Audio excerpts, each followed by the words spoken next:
네, 오늘 함께 은혜 받은 하나님 말씀은 마태복음 2장 1절에서 12절까지 있는 말씀, 마태복음 2장 1절에서 12절 봉독해 드립니다. 헤롯 왕 때에 예수께서 유대 베들레헴에서 나심에 동방으로부터 박사들이 예루살렘에 이르러 말하되 유대인의 왕으로 나신 이가 어디 계시냐?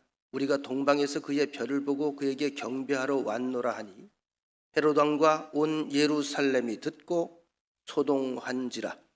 왕이 모든 대제사장과 백성의 서기관들을 모아 그리스도가 어디서 나겠느냐 물으니 이르되 유대 베들레헴이오니 이는 선지자로 이렇게 기록된 바 또 유대 땅 베들레헴아 너는 유대 고을 중에서 가장 작지 아니하도다. 내게서 한 다스리는 자가 나와서 내 백성 이스라엘의 목자가 되리라 하였음이니이다. 이에 헤롯이 가만히 박사들을 불러 별이 나타난 때를 자세히 묻고 베들레헴으로 보내며 이르되 가서 아기에 대하여 자세히 알아보고 찾거든 내게 구하여 나도 가서 그에게 경배하게 하라. 박사들이 왕의 말을 듣고 갈새 동방에서 보던 그 별이 문득 앞서 인도하여 가다가 아기 있는 곳 위에 머물러 서 있는지라. 그들이 별을 보고 매우 크게 기뻐하더라. 집에 들어가 아기와 그의 어머니 마리아가 함께 있는 것을 보고 엎드려 아기께 경배하고 보배 합을 열어 황금, 유향, 몰약을 예물로 드리니라. 그들은 꿈에 헤롯에게로 돌아가지 말라 지시하심을 받아 다른 길로 고국에 돌아가니라. 아멘. 메리 크리스마스. 옆 사람과 인사합시다. 메리 크리스마스. 메리는 즐겁다는 뜻이고 기쁘다는 뜻이지요. 크리스마스는 기뻐야 하고 또 즐거워야 합니다. 지금 여러분들 그 특송하는 것을 보면서 찬양하는 것을 보면서 어떤 생각이 드시던가요? 저는 보면서 좀 미친 거 아니야? 이런 생각이 들더라고요. 근데 실제로 저는 그 20여 년 전에 감사를 제가 할 때에 저 아프리카 탄자니아 지역에 한국교회에서 세운 100주년 기념교회가 있어서 그 교회를 눈으로 확인하고 봉헌 예배를 드려야 되는 장소에 가게 돼서 제가 잠깐 설교를 좀 한 적이 있습니다. 그때 제가 놀랬던 것이 뭐 교회는 큰 교회는 물론 아니겠지요. 뭐 자그마한 교회인데 교인이 전체가 한 30명에서 20명 정도 현지인들입니다. 놀랬던 것이 그 교회를 한 1시간 반 전에 도착을 했는데 계속 찬양 소리가 들려요. 여태까지 잊을 수 없는 게 그래서 찬양을 많지도 않잖아요. 한 뭐 15명 먼저 와서 찬양을 하는데 앉아있는 사람이 하나도 없어요. 어린아이부터 나이 든 양반들까지도. 그 어린아이 하나가 인상적이었던 것은 요만한 나무 막대기 하나를 길에서 주워서 좀 찌그러진 깡통 같은 거 한 2개를 갖다 놓고 그걸 가지고 비트를 치더라고요. 비트를 치는데 다 서서 1시간 반을 계속 그렇게 뛰어요. 얼마나 여름이 덥습니까? 제가 그걸 보고 너무나 잊혀지지 않는, 아주 아프리카에서 나오는 저런 찬양이 그냥 흉내내는 게 아니라 저런 몸에 DNA가 있구나. 1시간 반 내내 저러고 예배를 드리다가 정말 성부와 성자와 성령의 이름으로 예배를 기회합니다 했더니 너무 싸늘해지는 거야. 앞이 예배일까 뒤가 예배일까? 전 그 앞이 예배라고 생각을 하는 거죠. 그래서 제가 지금 앉아서 그 생각을 하는 겁니다. 다음 주가 우리 24일이잖아요. 2부 찬양 축제가 있잖아요. 어느 팀이 저렇게 들고 뛸까? 그런 꿈을 꾸는 거죠. 그런 꿈을. 우리가 이 같은 하늘 아래에 같은 공기를 지금 먹고 또 같은 나라에서 각자 같은 음식을 먹고 살고 있습니다만 사람은 크게 나눈다면 2가지 종류로 나눌 수가 있겠죠. 이상주의자가 있고요. 현실주의자가 있습니다. 이상주의자는 꿈을 꾸면서 꿈을 향해 나가는 사람이 이상주의자고, 현실주의자는 냉정하게 이상은 이상일 뿐 현실은 그렇지 않다 이렇게 생각을 해서 현실을 직시하면서 살아가는 사람들이 현실주의자입니다. 그렇다면 하나님을 섬기고 예수 그리스도의 탄생을 기다리는 우리들은 하나님께서 어떤 모습을 가지고 살아가기를 원하실까? 저는 이상주의와 현실주의의 조화를 이야기합니다. 오늘 본문에서 예수의 탄생을 듣고 소식을 접하고 그 눈으로 목격한 사람들은 현실주의자였을까요? 이상주의자였을까요? 현실을 살면서 이상적인 꿈을 가진 사람들, 하나님의 들려진 약속, 선지자에게 들렸던 예언을 믿으면서 현실을 충실하게 살아간 사람들. 여러분들, 현실을 우리가 직시하며 살아가면서 꿈이 없다면 마치 건조한 땅을 걸어가는 참 힘겨운 인생이 되고 말 겁니다. 그런가 하면 현실을 무시하고 꿈만 꾼다면 이건 돈키호테예요. 그러니까 하늘에 뜬구름 잡는 거죠. 반드시 이상을 향해서 현실을 돌아볼 수 있는 눈을 가져야 된다. 오늘 우리가 확인한 오늘 본문에 보면 잘 아시는 동방박사 세 사람의 이야기가 나오죠. 이 사람들이 바로 현실과 이상을 잘 조화를 이루어서 이 땅에서 가장 최상의 시간에 최상의 영광을 맛본 사람들입니다. 이 예수님의 탄생은 하늘이 움직인 사건이었습니다. 하늘의 천사들 그리고 당시의 최고 지성인이라고 일컬을 수 있었던 동방의 박사들, 별을 연구하는 사람들이니까 지적인 사람들이었겠죠. 그리고 그 당시에 가장 소외계층이고 서민계층이라고 이야기할 수 있는 베들레헴 목자들, 모든 사람들이 종합해서 이날을 기념하고 축하를 한 날입니다. 중요한 것은 그곳을 바라본 사람만 그것을 발견할 수 있었다는 사실. 예수님께서 이 땅에 왜 오셨죠? 인류의 구원을 선물로 가져오신 겁니다. 우리의 근본적인 죄의 문제를 해결해 주시기 위해서 오신 분입니다. 예수가 오셔서 죄의 문제가 해결이 되었습니다. 믿으시면 아멘. 그래서 우리는 죄의 노예, 그래서 죄의 값인 죄의 삭신 사망의 끝으로부터 이제 어떻게 부활과 영광으로 다시 돌아가서 천국의 주역들이 될 수 있는 특권을 얻었습니다. 그렇다면 인류의 구원을 선물로 가져오신 예수님, 우리가 천번 만번을 기뻐하고 반가워하고 감사할 일입니다. 그런데 이상한 것은 그렇지 않은 사람들도 있다는 거죠. 참 희한해요.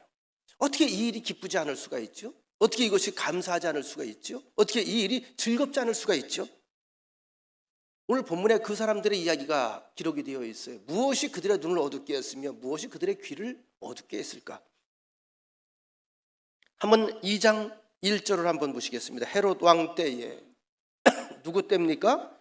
헤롯 왕 때에 예수께서 유대 베들레헴에 나심에 동방으로부터 박사들이 예루살렘에 이르러 말하되 유대인의 왕으로 나신 네가 어디 계시냐? 동방 쪽에 있던 박사들은 유태인들은 아닙니다. 그렇죠? 이방인들이에요. 거기서 멀리 찾아왔어요. 그런데 이쯤 오면 유대 땅은 다 알 줄 알았어요. 너무나 큰 사건이니까 아무한테나 물어봐도 저 집이에요. 그분이 저분이에요. 그 아기가 저 아기예요. 알려줄 줄 알고 물어봤어요. 유대인의 왕으로 나신 네가 어디 계십니까? 우리가 동방에서부터 먼 길을 그의 별을 보고 그에게 예배하고 경배하기 위해서 왔습니다. 자, 3절 보십시다. 같이 한번 읽을까요? 시작. 헤롯 왕과 온 예루살렘이 듣고 소동한지라. 자, 이 소동은 어떤 소동일까요? 기뻐서 춤을 추는 축제의 시간일까요? 아니면 화들짝 놀람일까요? 화들짝 놀람이에요. 헤롯은 주전 37년, 다시 말하면 예수님께서 이 땅에 오시기 전 37년에 이미 왕위에 올라서 유대 나라를 통치한 왕이었습니다. 유대 나라 왕이에요. 사람들이 추구하는 최상의 자리가 왕이죠. 대통령이죠. 그런데 이제 문제는 이 사람의 핸디캡이 있었어요. 정통 유대인이 아니에요. 유다지파가 아니에요. 에덴 족속의 후예입니다. 지금 로마의 식민지를 있잖아요. 로마 황제에게 잘 보여서 로마 황제가 임명을 해주는 거예요. 임명직으로. 그러니까 이 사람은 유대 사람들에게는 인기가 있을까 없을까? 없어요. 자기들하고는 상관이 없어요. 자기들이 압제하에 있기 때문에 저가 왕을 세웠으니 왕으로 인정을 하는 것뿐입니다. 그러니까 유대인들의 지지를 받지 못했어요. 그래서 이 헤롯은 늘 마음에 컴플렉스가 있었어요. 내가 저들의 마음을 사야 돼. 진정한 이 나라의 왕이 된다. 근데 이 사람의 삶이 참 문란했거든요. 남자분들이 들으면 부러워할지 모르겠으나 그 당시 아내가 10명이었어요.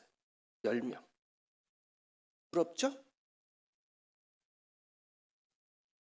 근데 이 사람이 여성 편력이 얼마나 심했냐 하면 자기 동생이 결혼을 했는데 그 아내가 마음에 들어요. 그래서 동생을 죽이고 아내를 빼앗았어요. 그리고 후에는 자신의 왕권을 조금 위협한다고 해서 첫 번째 아내인 도리스라고 하는 첫 번째 아내입니다. 아내 죽입니다. 아내와 함께 그 사이에서 난 아들까지 죽입니다. 그러니까 이 사람은 자기의 권력을 유지하기 위해서는 그 컴플렉스를 커버하기 위해서 못할 짓이 없고 안 하는 짓이 없는 사람이에요. 그러니까 항상 불안하고 초조한 거죠. 여러분 이거 아세요? 있다고 평안한 게 아니에요. 누리는 자가 훨씬 더 할 일이 많아요.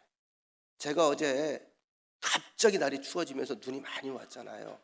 그래서 마당을 막 넋가래질을 하면서 중얼거린 이야기가 있어요. 내 땅은 아니지만 교회가 내 땅인가요? 아니잖아요. 우리 교회 마당이 얼마나 넓어요. 평소에 다른 교회 목사님들이 우리 교회 마당을 보고 너무 부러워해요. 참 마당 넓어서 시원하다고. 늘 부러워할 것도 아니야. 어제 죽다 살았잖아. 많으면 부지런해야 돼. 쉬운 게 아니야. 넋가리로 다 미느라고 몇 사람이 그걸.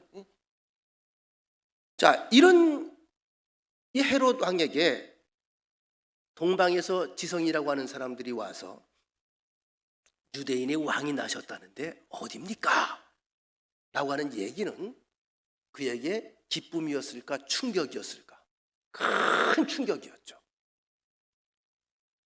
그래서 그 말을 듣는 순간부터 마음속에 음모를 꾸미기 시작을 합니다. 오늘 7절에 보면 같이 한번 읽어볼까요? 시작. 이에 헤롯이 가만히 박사들을 불러. 다시 한번 이 가만히는 조그맣게 읽어야 돼. 시작. 이에 헤롯이 가만히 박사들을 불러 별이 나타난 때를 자세히 물었다.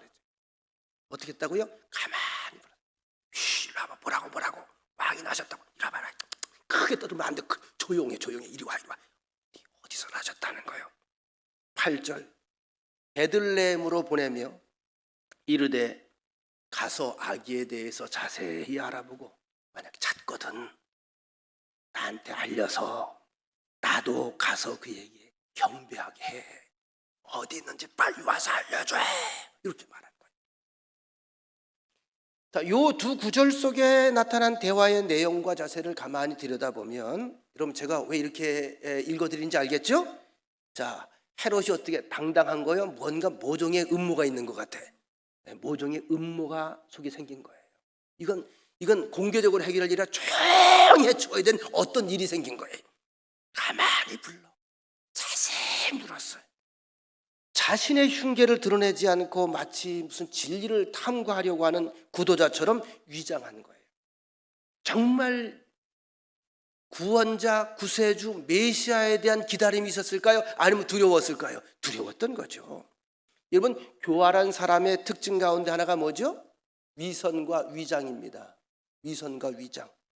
나쁜 일, 옳지 못한 일일수록 혹시라도 남이 알까봐 큰 소리로 하지 않고 쉬 하기 마련이에요. 귀에 대고 소곤거리고 윙크도 살짝 하고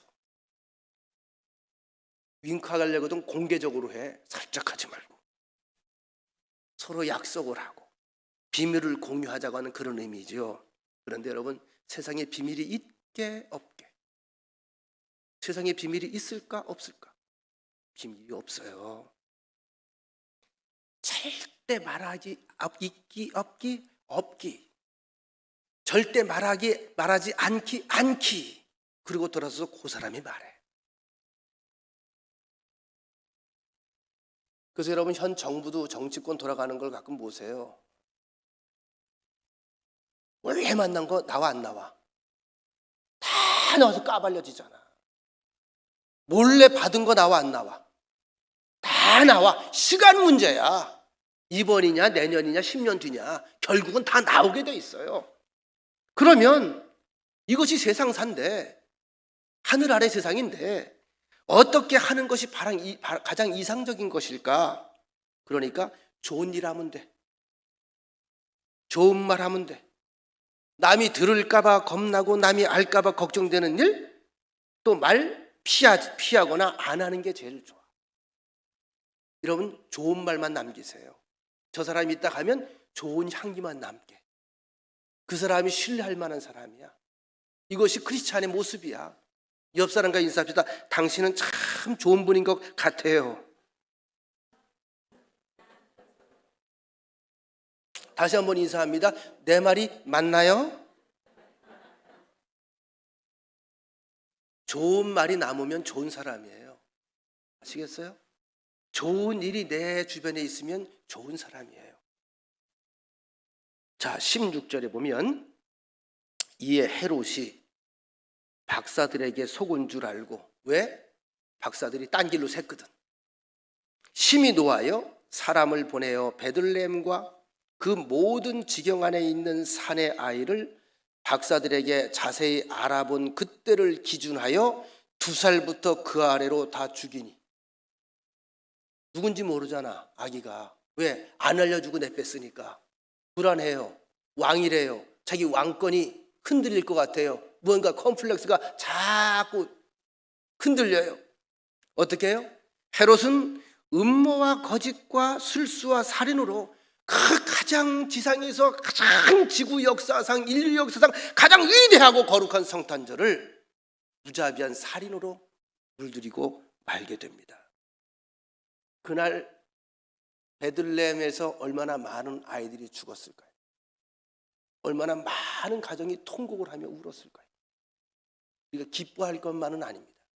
그날 그 인근은 다 통곡의 날이었어요.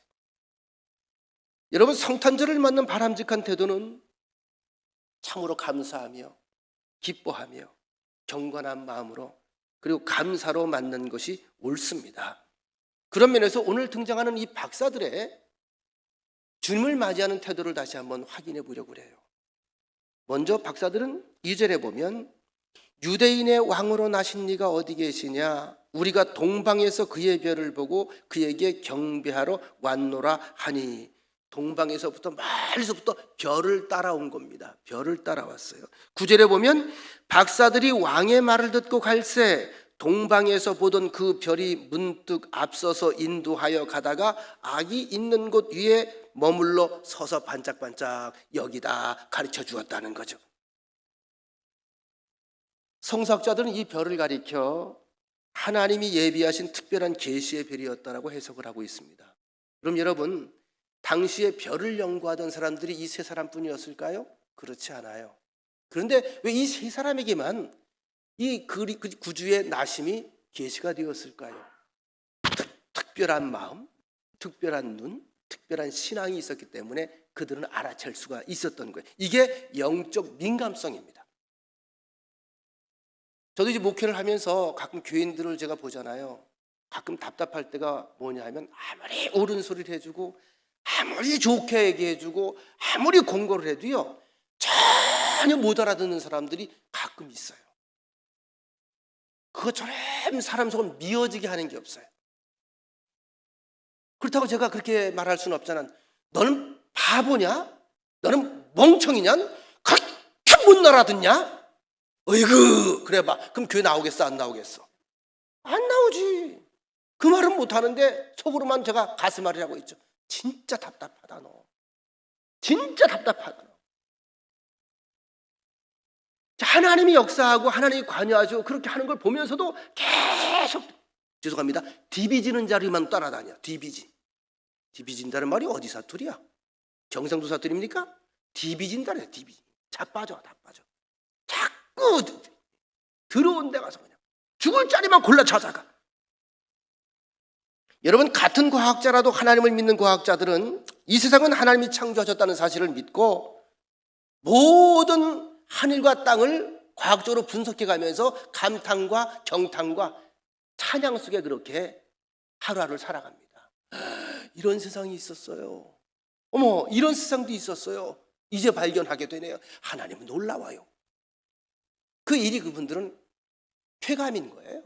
그리고 경탄인 거예요. 감사인 거예요. 그런데 무신론 과학자들은 다윈이 말한 대로 진화된 것이라고 주장을 하고 있으니까 거기엔 감탄이 있어 없어? 감탄이 없어요. 마찬가지로 별을 연구하는 천문학자도 마찬가지입니다.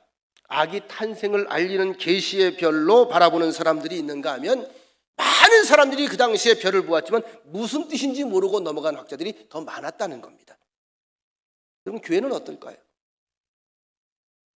같은 공간에 모여서 같은 찬양을 부르고 같은 말씀을 들어도 어떤 사람은 깨닫고 경탄하고 놀랍고 은혜 받고 응답을 체험하는 그런 인생이 있는가 하면 어떤 사람은 날마다 똑같은 자장가야. 어제는 좀 톤 낮은 자전거, 오늘은 좀 톤 높은 자장가. 그죠? 똑같은 이야기. 그렇다면 그 인생에 어떤 일이 벌어지겠냐고요.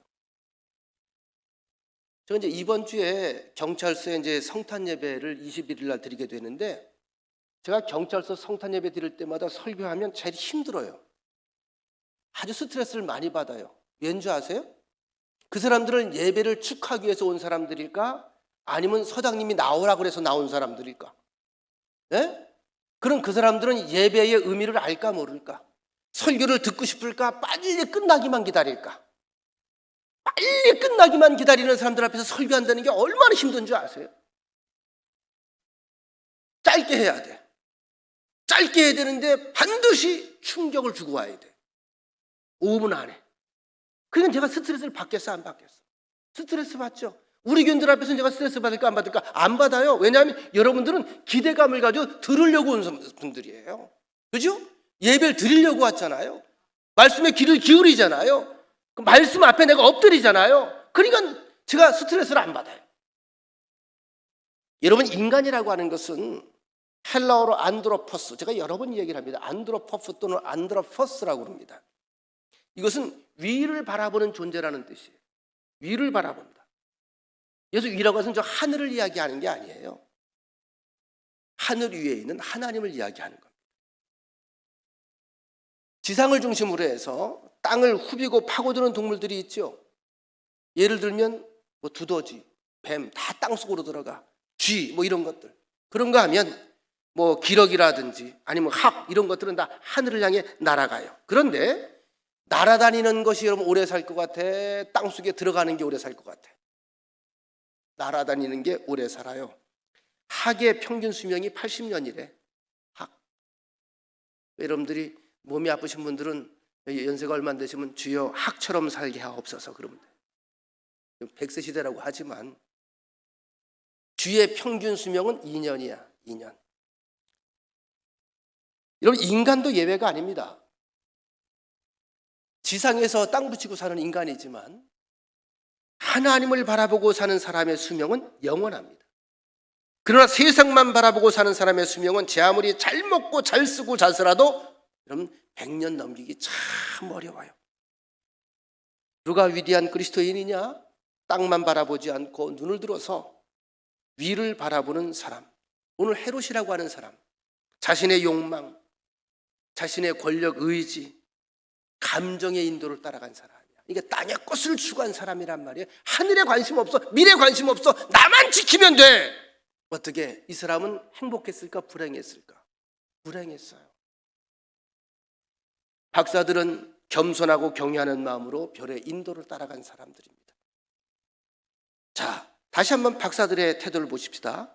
10절, 그들이 별을 보고 매우 크게 기뻐하고 기뻐하더라. 따라합시다. 매우 크게 기뻐하고 기뻐하더라. 더 큰 소리로 매우 크게 기뻐하고 기뻐하더라. 나도 기쁘다. 네. 매우 크게 기뻐하고 크게 기뻐했다고 하는 그런 표현은 뭘까요? 숨길 수가 없었다는 거예요. 숨길 수가 없다. 숨길 수가. 11절에 보니까 집에 들어가 아기와 그의 어머니 마리아가 함께 있는 것을 보고 엎드려 아기께 경배하고 보배합을 열어 황금과 유향과 모략을 예물로 드리니라. 위선적으로 여러분께 기뻐하는 척하는 건 기쁜 거예요? 썩소요? 썩소요. 저희 아버님이 이제 어제가 원래 생신이 86세 이제 생신인데 동생이 간만에 식사를 내겠다고 해서 인근에 가서 뷔페집에 가서 식구들이 모여서 잠깐 기도회 하고 그리고 이제 생일 축하드린다고 그러고 그리고 이제 제일 중요한 건 흐뭇해 하시다가 20개에 있는 기쁨을 숨길 수 없는 찰나가 언제인지 아세요? 어른들은? 언제일까? 예? 뭐 줄 때? 용돈 줄 때. 용돈 줄 때. 자, 지금은 용돈을 전달하는 시간입니다. 그랬더니 갑자기 얼굴이 찢어지려고 그러네. 그걸 보면서 내가 아유 참 어린이나 애들이나 똑같다. 여러분 보시면 아주 크게 기뻐하고 기뻐하는 거 11절에 보니까 황금과 유향과 모략을 예물로 드렸다. 빈손으로 올 수가 없었어요. 이게 성탄을 맞이하는 사람들의 정상적인 반응입니다. 예수 그 이름만 들어도 기뻐해야 돼요. 그리고 어깨춤이 나야 돼요. 신바람이 나야 돼요. 이것이 성령의 사람들이고 진정한 크리스찬들입니다. 출애굽기 23장 15절에 보면 박사들의 경우에 이 아기 예수께 경배하기 위해서 먼 길을 찾아오면서 빈손으로 오지 않았지요. 황금과 유향과 모략을 가지고 왔어요. 자, 이게 예배 때마다 하나님께 이 예물, 제물을 우리에게 요구하는 데는요, 그 근거가 어디 있냐면 출애굽기에 있어요. 여러분 아시는 것처럼 출애굽 사건을 보면 그들이 400년 동안 애굽에서 종살이 하다가 하나님의 강권적인 역사로 10가지 재앙 끝에 그들이 바로가 항복하게 만들고 그리고 출애굽하고 새로운 구원, 탈출, 러시를 이루죠. 이게 이제 출애굽기잖아요. 그때에 뭐라고 말합니까? 주님 하나님께서 그들에게 빈손으로 나가게 했어요. 다 챙기게 했어요. 다 챙기게 했어요. 그리고 나서 그 애굽에 그들이 들어갈 땐 70명이 들어갔지만 나올 땐 장정만 60만 명이라고 그랬습니다. 그리고 나서 하나님께서 그들을 시내산에서 제사법을 가르쳐주면서 제사는 반드시 빈손으로 나오지 않도록 했어요. 이 얘기는 뭘까요? 제물이 하나님이 필요하다는 이야기가 아니고요. 뭘 얘기하는 거예요? 교육입니다. 교육. 너의 모든 삶이 생존권이 하나님의 은혜로 시작된 것이라는 걸 잊지 말라는 거예요. 결국은 예배는 뭐죠? 반복돼서 기억을 재생해내는 거예요. 그리고 고백하는 거예요. 살게 하시는 이가 하나님이시다. 앞으로 날 살게 하시는 하나님이시다. 모든 것이 하나님의 은혜입니다라고 하는 아주 자그마한 고백이에요. 자, 이 세 가지 선물도 의미가 있죠. 황금은 불변과 영광의 상징입니다. 구약시대 성전을 지으면서 다 모든 성물은 금으로 만들게 있어요. 변함이 없는 거. 유향은 뭐죠? 그리스도의 신성, 하나님 되심을 인정하는 거예요. 모략은 뭘까요? 이게 마취제, 방부제거든요. 예수님이 장차 당할 고난, 죽음, 부활을 예비한 사건. 선물이나 예물은 어떤 뜻이 담겨 있을 때 더 가치가 있습니다. 같은 반지라도 결혼 반지와 보통 반지는 그 뜻이 다른 거예요. 박사들은 멀고 먼 길을 찾아왔고 빈손으로 오지 않고 뜻깊은 예물을 드렸습니다. 참 이게 참 중요해요. 이 장하길 목사님이 그 얘기 하시더라고요. 가지고 있는 돈은 내 돈이 아니다. 쌓아놓은 돈도 내 돈이 아니다. 하나님의 자녀는 쓴 돈만 내 돈이다. 그러니 잘 써라. 쓴 것만 계수하신다. 사용한 것만 계수하신다. 그러니까 온전한 곳에 온전히 사용해라. 이것만 하늘나라에 남는다는 거예요. 맞는 얘기 같지 않아요? 이것이 성도들의 가치관이에요. 이래야 노블레스 오블리제가 세상에 오는 거예요. 쌓아놓고 누리고 자꾸 켜지는 것이 아니라 자꾸 나눔으로써 내 삶의 흔적이 아름다운 사람들의 위로가 되고 그 다음에 그들을 세워주는 힘이 되고 보금자리가 되는 이런 역할을 해야 된다는 거죠. 여러분 참 재밌어요. 물이라고 하는 것이 화학기호로 보면 H2O. 너무 유식한 얘기를 하나? 다 어릴 때 배운 거잖아. H2O. 물을 H2O로. H는 수소, O는 산소입니다. 그러니까 물과 산소가 만나서 우리가 먹는 물이 되는 거예요. 산소는 물질을 잘 타게 하는 성분이 있어요. 여러분 보통 불이 나면 하얀 가루 막 뿌리죠. 이게 뭐죠? 산소를 차단하는 거예요. 산소와 불이 만나면 불이 더 잘 탑니다. 수소 역시 불에 잘 타는 성분을 가지고 있는데 그런데 여러분 물은 뭐라고요? 산소와 수소가 만난 거야. 산소와 수소가 만나면 따로따로는 불에 잘 타는데 둘이 합쳐지면 물이 불을 꺼. 이런 과학적인 원리가 많아요. 또 소금은 NaCl, 염화나트륨이라고 그러죠. 화학적 용어로. 염소와 나트륨 요소가 서로 만난 거예요. 소금은 맛을 내요. 썩는 걸 방지하는 방부제 역할을 해요. 그 용도가 참 다양해요. 그리고 염분 섭취가 없으면 생명이 위험합니다. 여러분, 우리는 반드시 소금이 필요해요. 여러분, 그래서 사람 너무 힘들고 쓰러지면 뭐 맞아죠? 링거가 뭐야? 소금물이야.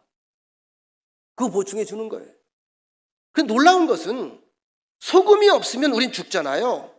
소금을 먹어야 살잖아요. 그런데 이 염화나트륨인데 염소와 나트륨이 합해져서 소금이 된 거거든요. 근데 염소와 나트륨을 떨어뜨려서 따로 먹으면 죽어요.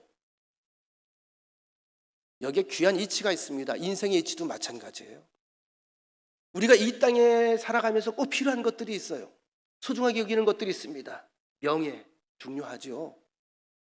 물질 없으면 안 돼요. 내 소유, 다 필요한 것들이에요. 제가 여러분들에게 아마 이런 축복의 선언을 하면 좋아할 것 같아. 부자 되세요. 아멘 안 하네?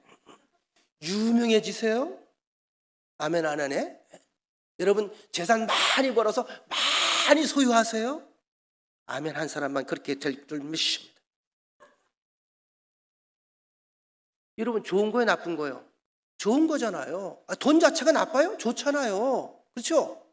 근데 문제는 뭐냐면 이것이 무엇과 만나느냐에 따라서 좋은 게 되기도 하고 패망의 길로 끌고 가게 된다는 거죠. 그죠? 이게 누구와 만나면 돼?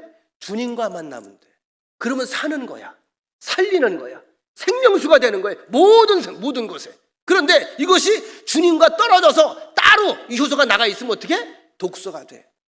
사람을 파멸시키고 죽이고 넘어뜨리고, 그죠? 추악하게 만든다는 거죠. 자, 오늘 이제 결론입니다. 오늘 12절에 보면 헤롯 왕을 만났던 박사들이 조용하게 소곤소곤거리는 말을 듣고 가서 찾으면 빨리 와서 나한테 얘기해. 나도 가서 예배하고 경배하게. 이 얘기를 듣고 그 별을 따라 계속 가다 보니 정말 예수님, 아기 예수를 만나게 됩니다. 12절 같이 한번 보시겠습니다. 시작.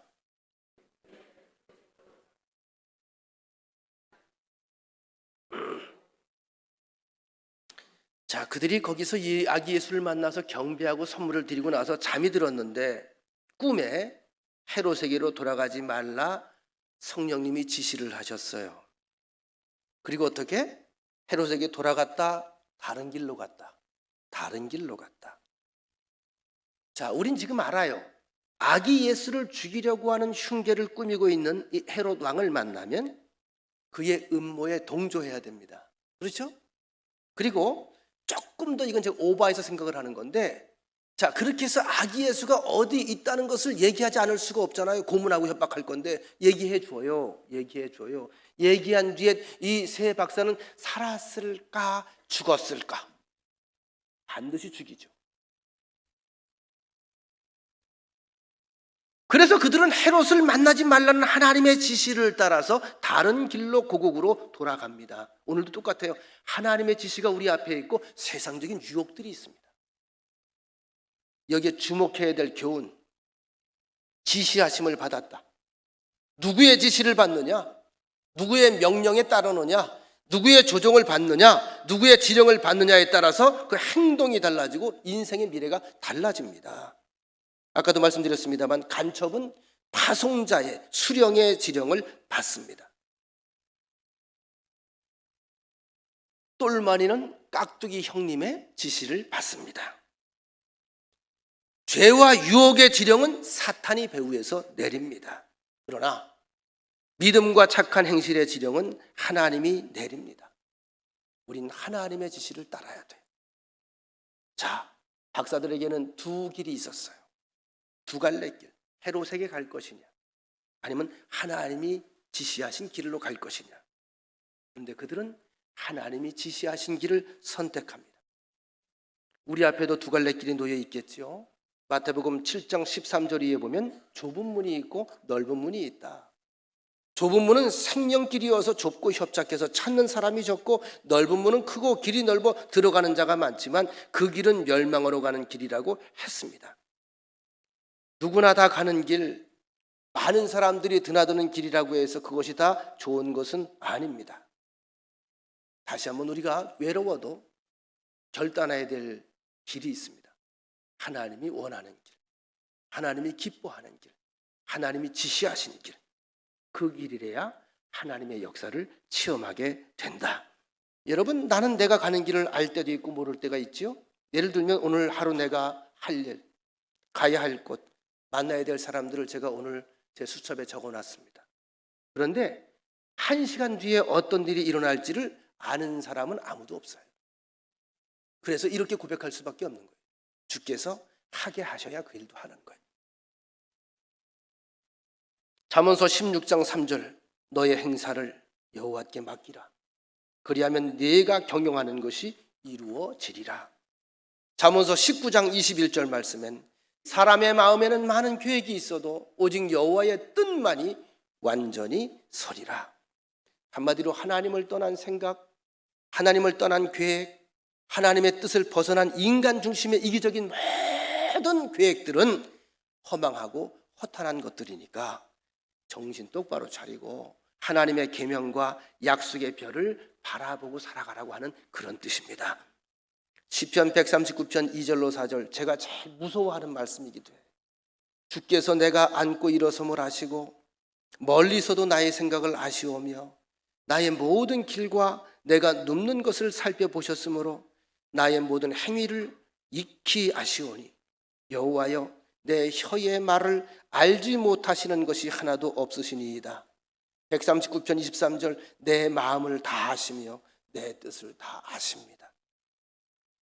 그뿐 아닙니다. 신약성서 마태복음 10장 30절 보면 아버지는 너희 머리털까지도 다 세신 바 되었다 그랬어요. 여러분, 나이가 드니까 머리들이 많이 빠지잖아요. 저도 여기에 많이 빠져요. 그러려니 해야 되겠어요. 여러분, 머리카락 셀 수 있어요? 세지 마세요. 잘 때마다 주님께서 밤새 세시니까 난 셀 필요가 없어요. 그죠?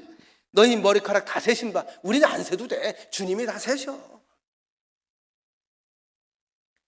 나는 나를 몰라도 하나님은 날 너무 잘 알아요.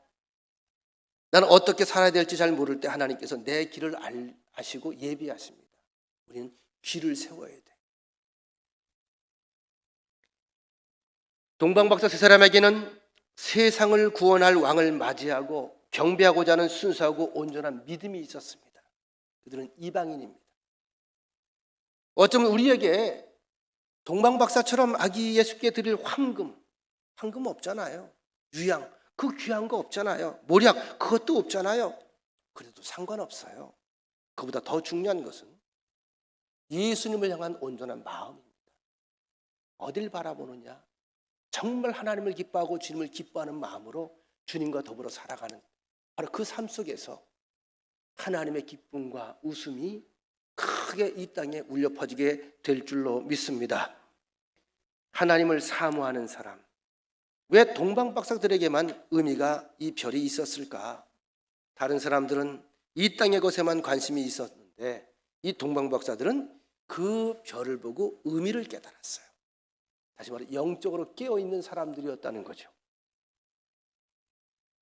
선교사가 선교지로 가는 비행기 안에서 스튜어디스에게 전도할 마음이 생겨 말을 걸었다고 그래요. 유명한 일화입니다. 혹시 예수님을 아십니까? 라고 물었다는 거죠. 혹시 예수님을 아십니까? 그랬더니 이 스튜어디스가 뭐라 했을까요? Just a moment, 잠깐만 기다려주세요. 그리고 승무원석으로 가서 뭐 명단을 하나 가져왔어요.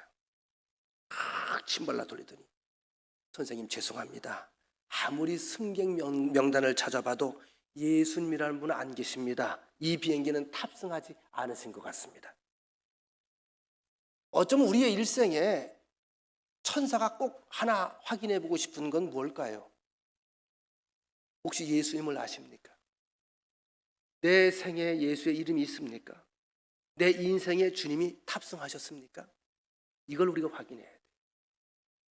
오늘 이 자리에 함께 하신 모든 분들의 삶 속에 온 우주를 다스리시는 만왕의 왕 되신 하나님께서 선언하신 축복의 언약이 성취되기 위해서 예수가 우리 인생에 잘 중간에 모셔지고 함께 탑승해서 달려가는 여생 되시기를 간절히 축원합니다. 좋으신 하나님의 은혜 늘 감사할 뿐입니다. 우리를 지명하여 부르셨고 자녀 삼아 주셨사오니 주님 나라 가는 그때까지 끝까지 내 인생의 주가 되시며 이끌어 주시며 조종대의 조종사가 되어 주옵소서. 예수님의 이름으로 기도합니다. 아멘.